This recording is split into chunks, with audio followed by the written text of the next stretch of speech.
Video शुरू करने से पहले कृपया हमारे YouTube channel best moral stories को सब्सक्राइब जरूर कर दें। एक गांव में एक किसान अपनी पत्नी के साथ रहता था। एक दिन वह किसान अपने खेतों की तरफ जा रहा था, तभी उसे एक गड्ढे में से आवाज़ आती है। अरे ये कैसी आवाज़ है? लगता है कोई कुत्ते का बच्चा है जो मुसीबत में है। मुझे इसे बचाना होगा, नहीं तो यह मर जाएगा। फिर वह गड्ढे में झांक कर देखता है तो उसे वहाँ एक छोटा सा कुत्ते का बच्चा दिखाई देता है। वह उसे देखकर दंग रह जाता है, क्योंकि उसका रंग नीला होता है। ये तो कोई कुत्ते का बच्चा लगता है, लेकिन यह तो नीले रंग का है। मैंने तो इससे पहले कभी नीले रंग का कुत्ता नहीं देखा। घर ले चलता हूँ, सुधा इसे देखकर बहुत खुश हो जाएगी। फिर वह किसान उस कुत्ते को गड्ढे में से निकालता है और उसे लेकर घर की ओर चल देता है। अरे सुधा, जल्दी बाहर आओ, देखो मैं तुम्हारे लिए क्या लाया हूँ। तभी उसकी पत्नी बाहर आती है और कुत्ते के बच्चे को किसान के हाथ में देखकर चौंक जाती है। हाय, कितना प्यारा है ये तो नीले रंग का है। अजी, आपको ये कहाँ से मिला? क्या मैं इसे अपने साथ रख सकती हूँ? मुझे बचपन से ही कुत्ते के बच्चे पालने का बहुत शौक था। हाँ हाँ, क्यों नहीं, ये तो मैं तुम्हारे लिए लाया हूँ। लेकिन ये आपको मिला कहाँ से? मैं खेत की तरफ जा रहा था, तभी अचानक से एक गड्ढे में से इसकी रोने की आवाज़ आई। मैंने झांक कर देखा तो मुझे उसमें पड़ा हुआ मिला। ये ज़रूर भूखा होगा, इसे कुछ खाने को दे दो। इतना बोलकर किसान वहाँ से चला जाता है। फिर सुधा उसकी खूब देखभाल करती है। वह दिन भर उसके साथ खेलता कूदता है। सुमन भी उसे पाकर बहुत खुश थी। वह कुत्ता गांव में आकर्षित का केंद्र था। वह जब भी घूमने निकलता तो सारे गांव वालों की नज़र उस पर टिक जाती थी, क्योंकि पहले किसी ने भी अपनी ज़िंदगी में नीले रंग का कुत्ता नहीं देखा था। अरे हरिया, देख तो ये उसी किसान का पिल्ला है। तूने कभी नीले रंग का कुत्ता देखा था क्या? अरे भाई, मैंने तो पहली बार ऐसा कुत्ता देखा है, लेकिन इस किसान को ये कुत्ता मिला कहाँ से? इतना अच्छा कुत्ता खरीदने की हैसियत तो इस किसान की तो है नहीं। अरे भाई, इसे तो यह किसी गड्ढे में पड़ा मिला था। मुझे तो लगता है ज़रूर ये कोई जादुई कुत्ता है। तुम्हें क्या लगता है बाजार में इसकी क्या कीमत होगी? भाई, ये तो नायाब चीज़ है, ये तो अनमोल होगा। इसके हमें मुँह मांगे पैसे मिलेंगे। भाई, हर नया चीज़ पर तो हमारा ही अधिकार है। देर किस बात की है? आज रात ही इसे किसान के घर से चुरा लेंगे। रात होने पर किसान और उसकी पत्नी घर में सो रहे होते हैं। तभी लल्लन और हरिया घर में घुस जाते हैं और नीलू को बहलाने फुसलाने लग जाते हैं। ले ले बेटा, बिस्कुट खा ले। ले ले ले ले, आजा आजा। वह झट से नीलू को बोरी में भर लेते हैं और भागकर अपने घर को आ जाते हैं। हरिया भाई, एक काम तो पूरा हो गया, बस इसे अब शहर जाकर बेचना है। शुभ काम में देरी किस बात की? कल सुबह होते ही हम शहर जाकर इसे किसी को बेच देंगे। अगले दिन दोनों नीलू को बोरी में डालते हैं और उसे बेचने के लिए निकल पड़ते हैं। रास्ते में उन्हें एक सेठ जी मिलते हैं। उन्हें उस बोरी में से अजीब अजीब सी आवाज़ें सुनाई देती हैं। अरे भाई, रुको रुको, तुम इस बोरी में क्या भर कर ले जा रहे हो? सेठ जी, ये एक जादुई कुत्ता है। ऐसा कुत्ता देश दुनिया में केवल एक ही है। ऐसा कैसे हो सकता है भाई, जरा मुझे भी तो दिखाओ। वह सेठ नीलू को देखकर चौंक जाता है। आपको इसके लिए 100 सोने की मुद्राएं देनी होगी। ठीक है, मुझे मंजूर है। ये लो तुम्हारे 100 सोने की मुद्राएं। वहाँ दूसरी तरफ नीलू को घर में न पाकर सुधा और किसान परेशान हो जाते हैं। सुमन का तो रो रो कर बुरा हाल हो जाता है। नीलू, तुम कहाँ चले गए? तुम्हारे बिना मैं कैसे रहूंगी? वापस आ जाओ नीलू। अजी, नीलू को कहीं से ढूंढ कर लाइए। जब तक वह वापस नहीं आएगा मैं खाना नहीं खाऊंगी। ठीक है, तुम रोना बंद करो, मैं उसे ढूंढ कर लाता हूँ। फिर किसान नीलू के बारे में गांव वालों से पूछता है।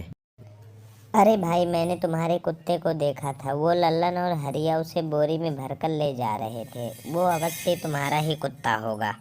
फिर किसान भागता हुआ लल्लन के घर जाता है। लल्लन, मुझे पता चल गया है कि तुम्ही ने मेरे नीलू को चुराया है। उसे अभी के अभी वापस लौटा दो, नहीं तो मुखिया से कहकर तुम्हें कड़ी से कड़ी सजा दिलवाऊंगा।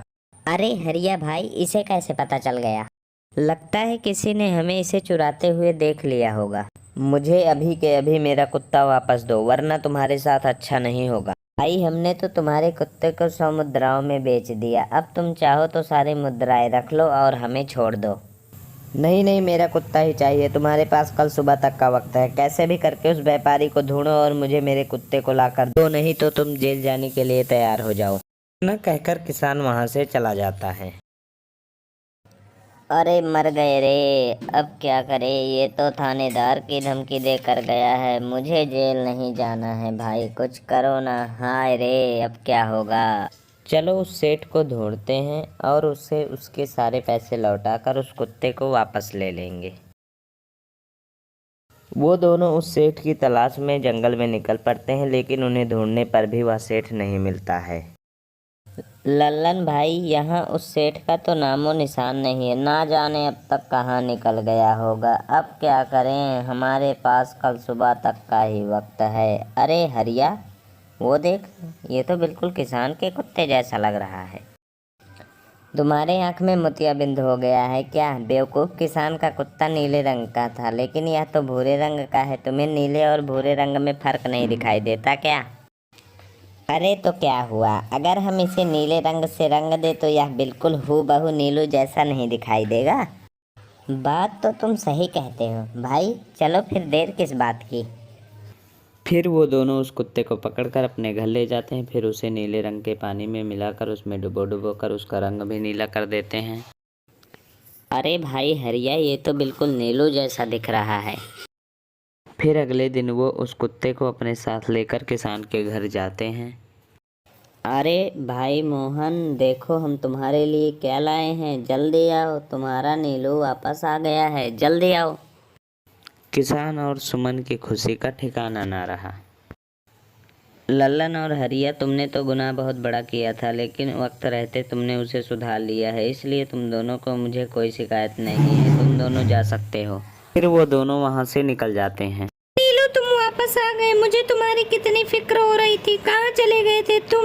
आज के बाद मैं तुम्हें कभी अकेला नहीं छोड़ूंगी। मेरा नीलू इतने दिनों बाद आया है, इतना गंदा हो गया है। चलो अब हम नहाई करेंगे।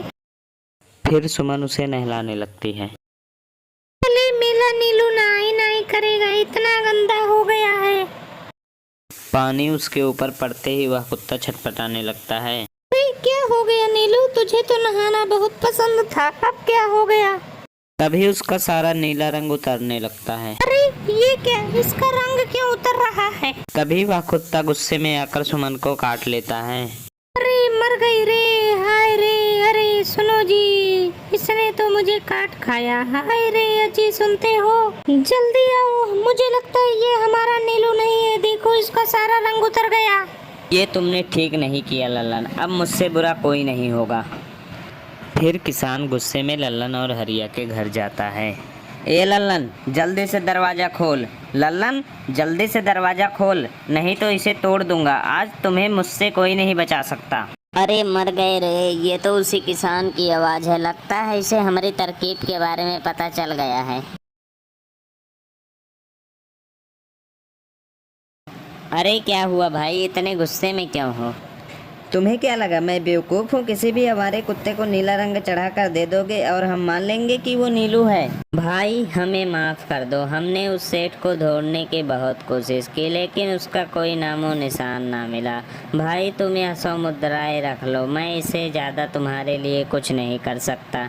अगर तुम चाहो तो हमें जेल भिजवा दो, हम दोनों अपनी गलती की सज़ा काटने के लिए तैयार हैं।